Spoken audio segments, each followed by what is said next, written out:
السلام عليكم ورحمة الله وبركاته. أهلا بكم حبايبي متابعيني الكرام. النهاردة الفيديو السادس من دورة صناعة الصابون السائل اللي إن شاء الله هتحترف بيها صناعة الصابون السائل. وهنتكلم النهاردة عن حاجتين في الفيديو ده. هنتكلم عن اللون والمادة الحافظة اللي بتضاف للمنتج.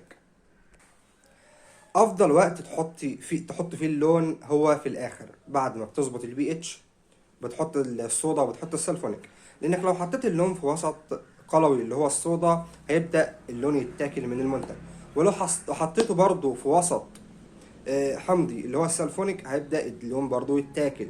فأفضل حاجة يتحط بعد ما يكون المنتج اتعادل وبعد ما يكون درجة حرارة المنتج هدت عشان ما يحصلش أي تأثير على اللون. ونسب اللون على حسب الرغبة، يعني لو عاوز تعمل منتج غامق منتج فاتح عادي جدا اللون على حسب الرغبة، ودي حاجة مش مشكلة يعني في المنتج. ولكن مثلا لو عايز تعمل لون بريل فهو عبارة عن لونين، اللون الأصفر واللون الأزرق. يعني النهاردة احنا هنعمل لون بريل، فاحنا خالطين هنا 15 جرام من اللون الأصفر عليهم 40 جرام من اللون الأزرق، هنحطهم على 170 كيلو هيطلع لي لون بريل ونفس درجة بريل بالظبط. تعالوا بينا يلا نقلبه في المنتج. والموضوع بكل بساطة هنخلط اللون بتاعنا. طبعا احنا هنا هنعمل لون بريل، فخلطين 15 جرام اصفر عليهم 40 جرام ازرق، وده برميل 170، فهنضيفهم مع التقليب الجيد.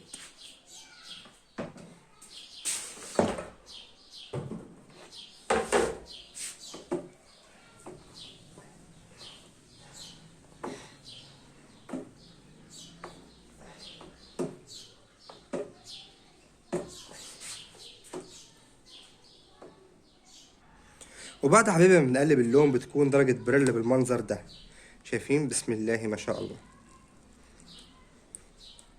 تطلع مظبوطة زي الشركة بالظبط ان شاء الله.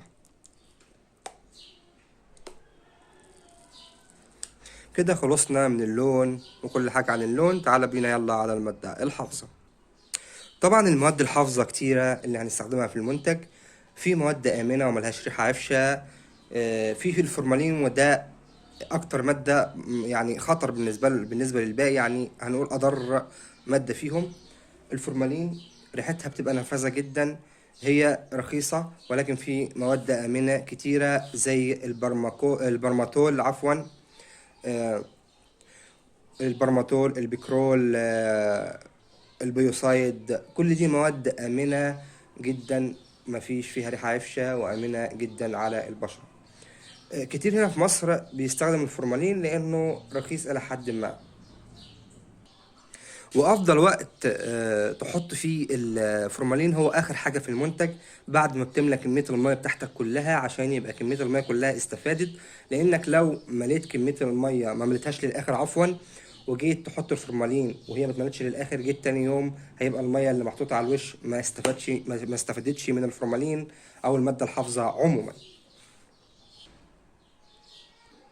وكمان بنحطه على الاخر عشان لو حطينا فورمالين في المنتج ما يأثرش على الريحة. لازم نسيب المنتج يقعد يوم كامل او اكتر لحد ما ريحة الفورمالين تروح تماما، عشان خاطر نقدر نحط الريحة بكل سهولة.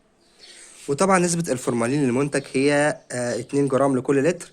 لو قلت سنة بسيطة مفيش أدنى مشكلة، لو وصلت لجرام ونص مفيش أدنى مشكلة، هيقدر المادة الحافظة تحفظ معاك المنتج أيضا.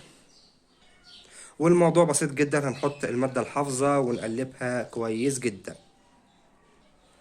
وبعد ما حطينا المادة الحافظة وقلبناها كويس جدا، مهم جدا ان احنا نقلب المادة الحافظة كويس جدا حبايبي.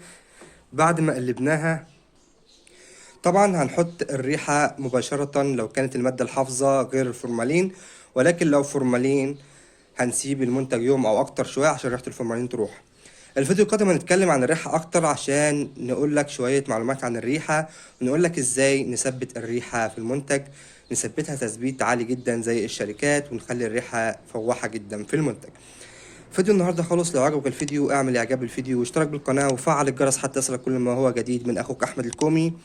واهم حاجة دعوة حلوة من القلب، لان احنا بنعمل ده كله علشان صالح دعاكم، فما تنسوناش من صالح دعاكم والدعاء لوالدي بالرحمة والمغفرة. رمضان كريم وكل عام وانتم بخير. وشكرا لحسن استماعكم، والسلام عليكم ورحمة الله وبركاته.